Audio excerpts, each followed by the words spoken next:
2 വർഷത്തിന് മുമ്പ് പ്രയാഗ പഠിച്ച കോളേജിലായിരുന്നു രാജമന്ദ്ര ഗ്രൂപ്പ് ഓഫ് കമ്പനിയുടെ ഉടമയുടെ മകൻ അഭിഷേക് പഠിച്ചിരുന്നത്. വലിയ പണക്കാരനായതുകൊണ്ട് തന്നെ അവൻ കോളേജിൽ വിലസി നടക്കുകയായിരുന്നു. അവനെ എല്ലാവരും ഭയന്നിരുന്നു. ഒരു പണക്കാരന്റെ മകനായതിനുള്ള അഹങ്കാരവും അവനുണ്ടായിരുന്നു. പൈസയുടെ അഹങ്കാരത്തിൽ അവൻ കോളേജിനെ വിറപ്പിച്ചു നിർത്തി. ഒരു ദിവസം അവന്റെ കണ്ണുകൾ പ്രയാഗയിലുടക്കി. ക്യാൻറ്റീനിൽ ഭക്ഷണം കഴിച്ചുകൊണ്ടിരിക്കുന്ന പ്രയാഗയുടെ അടുത്തേക്ക് അഭിഷേക് വന്നു. എന്താ ഇത്? നിനക്കെന്താ ഭ്രാന്തുണ്ടോ?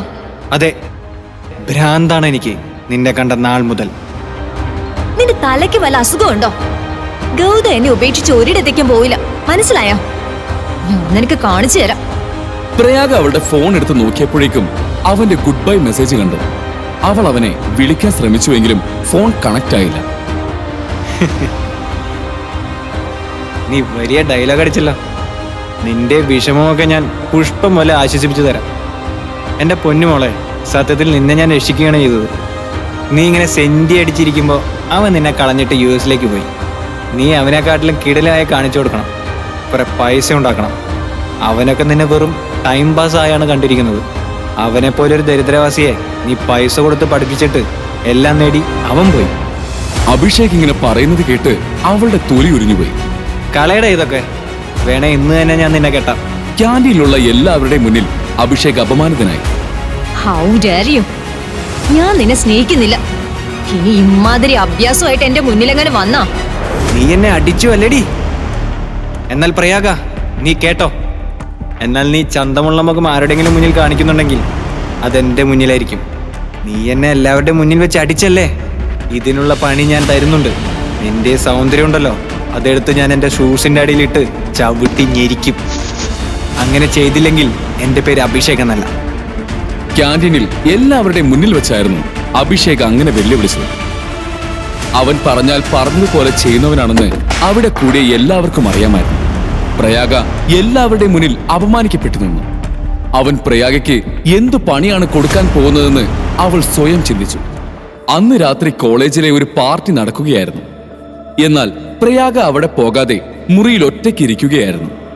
അന്ന് അവളുടെ ജീവിതത്തിൽ വലിയൊരു ദുരന്തം നടക്കാൻ പോവുകയാണെന്ന് അവൾ അറിഞ്ഞിരുന്നില്ല.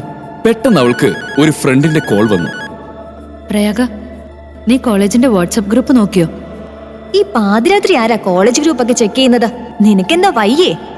നീ വാചകം അടിച്ചിരിക്കാതെ പെട്ടെന്ന് ആ ഗ്രൂപ്പ് ചെക്ക് ചെയ്യ്, പെട്ടെന്ന്. എന്തു പറ്റി? കോളേജ് ഗ്രൂപ്പ് ചെക്ക് ചെയ്ത പ്രയാഗ അക്ഷരാർത്ഥത്തിൽ ഞെട്ടി. അഭിഷേക് പ്രയാഗയുടെ പേഴ്സണൽ വീഡിയോ കോളേജ് ഗ്രൂപ്പുകളിലും മറ്റ് സോഷ്യൽ മീഡിയ സൈറ്റുകളിലും പ്രചരിപ്പിച്ചു. ലോകം മുഴുവൻ അവളുടെ ലീക്കഡ് വീഡിയോനെ പറ്റി സംസാരിച്ചു. പെട്ടെന്ന് തന്നെ അവളുടെ വീഡിയോ വൈറലായി. ഇതാരാ ചെയ്തത്? അഭിഷേക്? പ്രയാഗ, അമ്മ!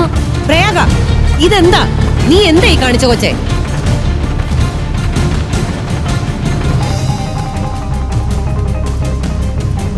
എടി പറയടി, ആരാണിത് ലീക്ക് ചെയ്തത്?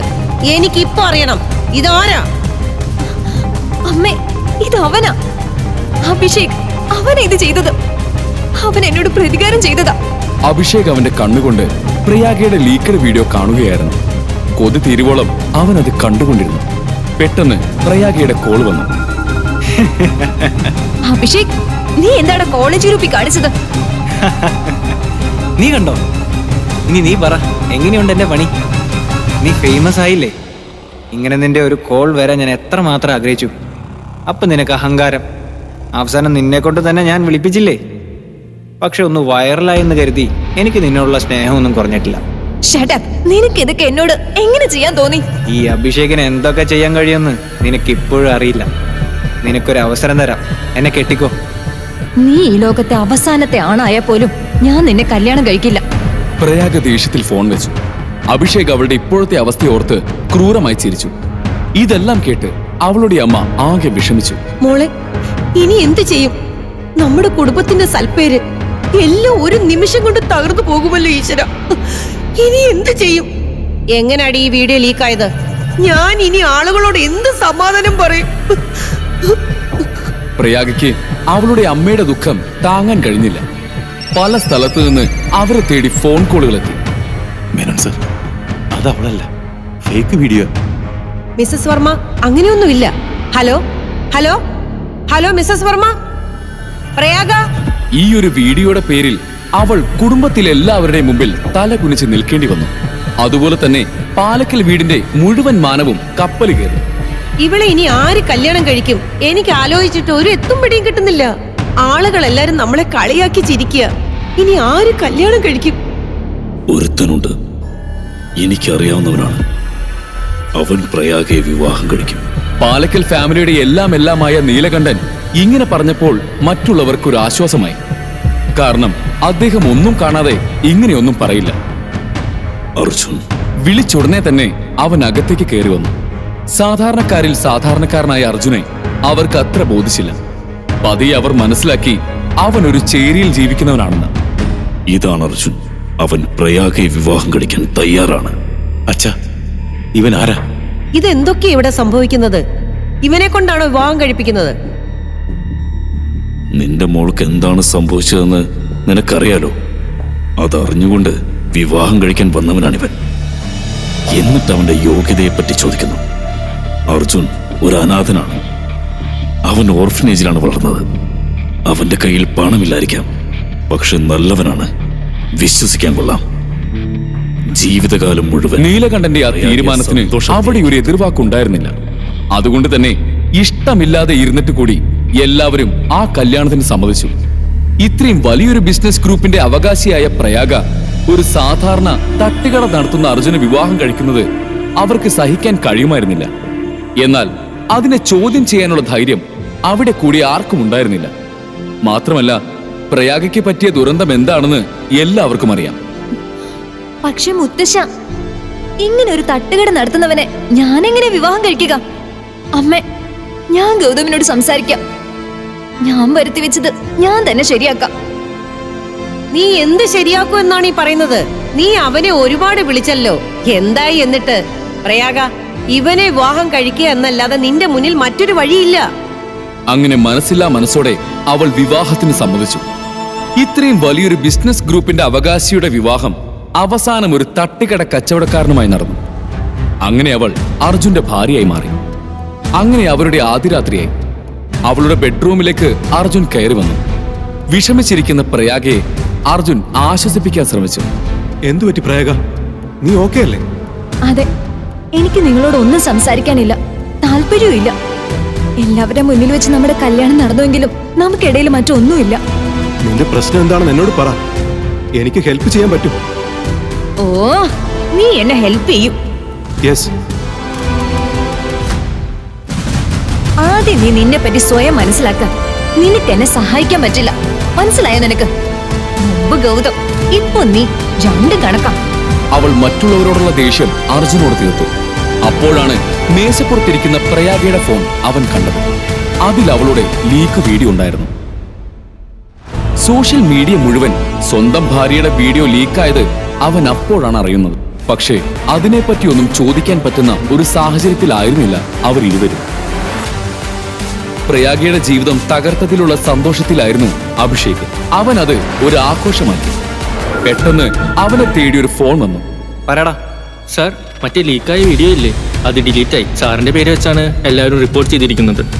What nonsense! എന്റെ പേര് വെച്ച് റിപ്പോർട്ട് അടിക്കാൻ ആർക്കാണ് ധൈര്യം? അതുമാത്രമല്ല, സാറിന്റെ എല്ലാ അക്കൗണ്ടും ബ്ലാക്ക് ലിസ്റ്റ് ചെയ്തു.